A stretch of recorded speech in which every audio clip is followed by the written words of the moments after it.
should you buy Stellar Blade? Well, I've been playing Stellar Blade and I wanted to give you my early impressions of the game to help you decide if you want to buy it. I took a little break from playing the Metal Gear Solid collection and in between 2 and 3 right now. I figured I'm going to jump in to play some Stellar Blade. So it's a space-themed action-adventure game that's a blend of Nier Automata and Bayonetta. Has a female lead character. Holy smokes, it actually looks like a real woman. A real woman? You know, not, women in 2024 that have purple hair and a penis. In fact, a lot of woke people lost their mind with this character saying, how dare you make a woman look like this? Real women don't look like this. It turns out this woman is a real human being and was actually based on a 3D scan of a Korean model named Shin Jun-un. Yes, she exists. So please stop picking on real women. If you think real women don't exist, you can move to Scotland, where the government has just gotten rid of women. All right. So with that controversy out of the way, this game is awesome, and you're immediately thrown into the combat. There's not a long-winded opening sequence, a really neat opening action sequence, though, that's short and sweet, gets you right into the action, crash land, you're at a crash site, and right there you're learning a few action combos. The menu allows you to really dial in your combos. Let me just talk about the combat here, because to me this was the area that immediately brought me into this game and made it incredibly enjoyable. Like, if you're a fan of playing a lot of the games where you have to do a lot of different combos, like Prince of Persia, or even like one of the Spider-Man games where you're having to do a square, square, triangle, X to execute some really, kick-ass combo, you're going to love this game. So again, just like Prince of Persia, which was amazing if you haven't played the new Prince of Persia game, you can really refine your skills in a training area. Now, I spent quite a bit of time working on one of my dodge moves in a training sequence. So you can go into the menu, go to do some combat work and get some training done. Just like you could do in Armored Core. I really was able to refine a lot of my moves in Armored Core by spending time in the training missions. So anyway, I was in one of the training areas where I was working on one of my dodge moves. When an enemy lights up blue, that's going to be a fatal blow. So I unlocked this awesome skill that allows you to dodge, but almost phase through the enemy. So you could dodge and then phase right through the enemy, and then where you can get behind the enemy and deal some excellent damage. So that was really, really great. The parrying in this game is so satisfying. I love a good parry.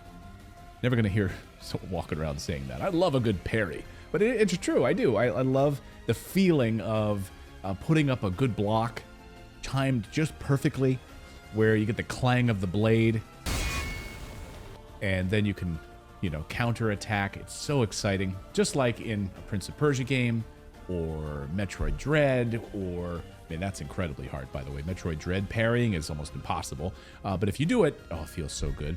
Zelda, whatever it is. But in this game, you parry, and you're able to refill some of your, we'll get to this part of it, energy in a second here, but yeah, the parrying is so satisfying in this game. Absolutely love that. Okay.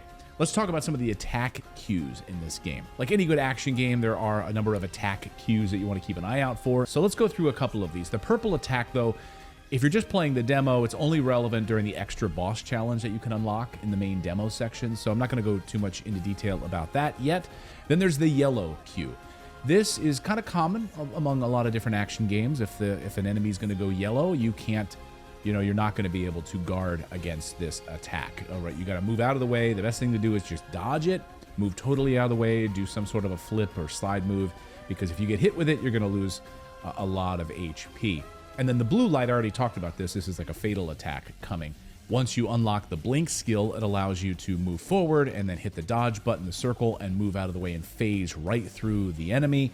Again, this is something you unlock a little bit later in the first level, and you can work on this in the training menu. But it's really cool. It allows you to phase right through the enemy, then you can come out behind the bad guy and deal some great damage that way. So those are the different cues you want to keep an eye out for, and it gives you just a few seconds to figure this out. It's boom, I've got to make this move here. It's yellow. I'm not going to be able to take this attack. I better get out of the way, or I'm going to be screwed. Anyway, there's so many great combos that you can unlock here in this game, and you can learn in the menu. I spent quite a bit of time studying them in the menu options. It's a really great skill tree. As you progress, you're unlocking different combos. Again, similar to a lot of other action games, Spider-Man, if you're used to that, where you can do, square, square, triangle, square, and do some really great moves. It's really great. So the combo and the combat, highly satisfying. The graphics. The graphics in this game are gorgeous, and I'm not going to get into all of the different details of ray tracing and all of that kind of stuff. That's not what I do here. But the world building is just beautiful. This sort of dystopic environment, at least, that you get to experience in the first hour or so of the game, with the buildings crumbling, the streetcars that are stuck up in the sky. There's buses somehow stuck up off the rails, like in the sky, that you can climb on and explore. The environment is really, really excited, and it's a really rich and enjoyable environment too, and really ambient sound makes it enjoyable. And it reminds me a lot of like an Uncharted game, sort of navigating this world. And I did have a lot of Tomb Raider vibes also playing this game, early Tomb Raider, which is maybe why I was so drawn into this experience right away from the beginning, taking everything I loved about the Tomb Raider series and then adding a whole extra layer of excellent combos and action abilities made this for an enjoyable experience for me. Now, before you dive into the game, you can choose from a range of different options. You might want to play on normal mode, which is what I did for most of the demo. Then I switched over to test this out in easy mode, and which is story mode, and you get a sense of what that was like. And you can switch between these at any time, which is great. You don't have to restart a whole brand new game to just switch modes if you're finding, some of the combat or some of the enemies are just a little too hard for you. Go into story mode. Or if you think it's too easy for you and you want to go to intense, you can go to the hard and difficulty mode. That's what you can do as well. And what's cool is you can do all of this from a previous save point. So it'll just rewind you. If you want to switch modes, go to normal to story mode.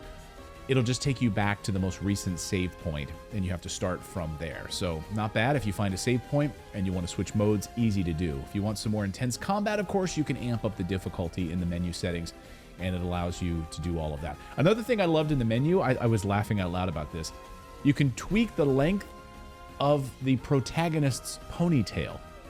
Yeah, there's a ponytail setting in the menu options that allow you to keep a short ponytail or a long ponytail, and of course, I'm going to keep that ponytail long, but I love that. That was a fun option in the menu of this, which was just hilarious. Anyway, also the opening sequence of this game just sucks you right into this bizarre story, and it acts in a very simple tutorial, that opening sequence, teaching you some of the basic combat skills, how to do just a basic swipe of your blade and how to do a more devastating attack, how to parry, how to dodge, how to jump over things.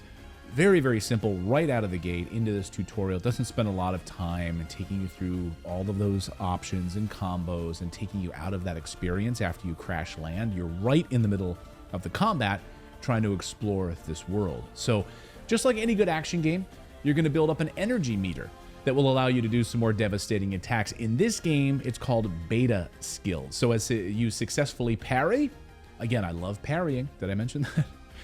And you successfully dodge, then you're going to build up your beta skills. And you do that just by, when you hold L1, then you can choose between triangle, circle, square, or X, and you do a different series of attacks based on what beta skills you've unlocked in the menu. And so those get stronger as you go through the game. It's incredibly satisfying though, and you'll get a little indicator on the screen that says your beta, your beta energy is full. You can use it whenever you want. Great. Now I'm going to do some sort of a large scale swipe and stab attack, and the animations are just gorgeous. So that's consistent with a lot of other action games. So for that, other than the crash landing sequence at the very beginning, you're spending most of the time in this first area of the demo, in this Eidos Street area, silent area, with these crumbling cities. And it's cool, you can learn how to save your game and pick up different coins to unlock at different points. And I love the save environment. So you'll come across a vending machine with a chair and a record player and like a little scanner to help you work on your skills. It's a save area.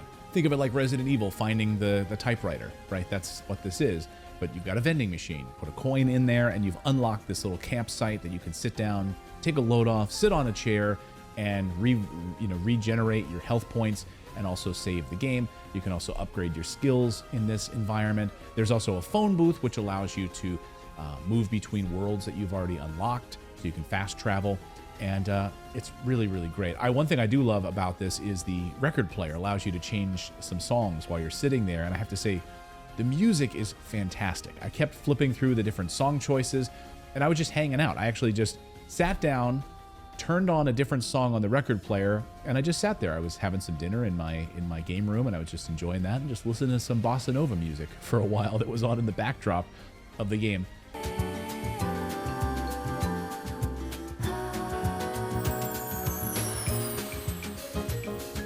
The music in this game is fantastic.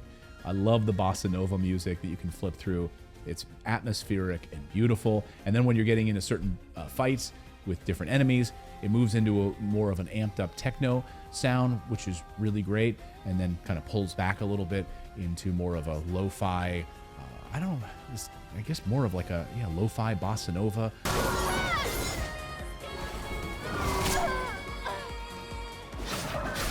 Anyway, just beautiful, gorgeous, atmospheric music in this game, and I could definitely picture buying this soundtrack and just having this on in the background while I'm in my office doing some work. So the demo is not too long. It'll take you about an hour, maybe hour and a half, depending on how quickly you play and how much tweaking you're doing in some of the menu settings, but it'll take you up into the first boss fight of the game, which is basically like a giant spiky vagina.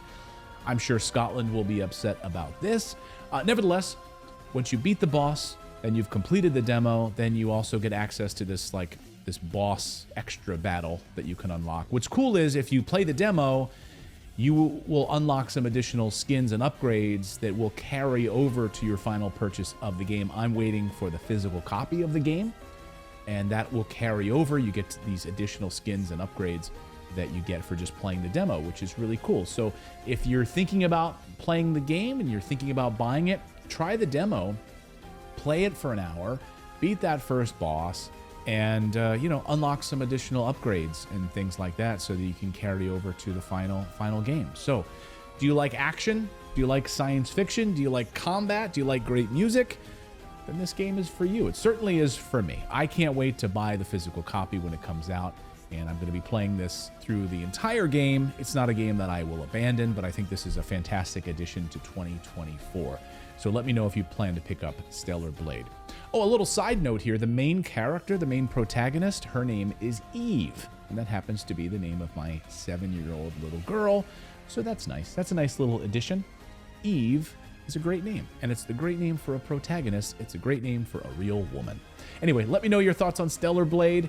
And thank you so much for subscribing and being a part of our community here where we just talk about video games and have some fun. We'll see you next time, everyone.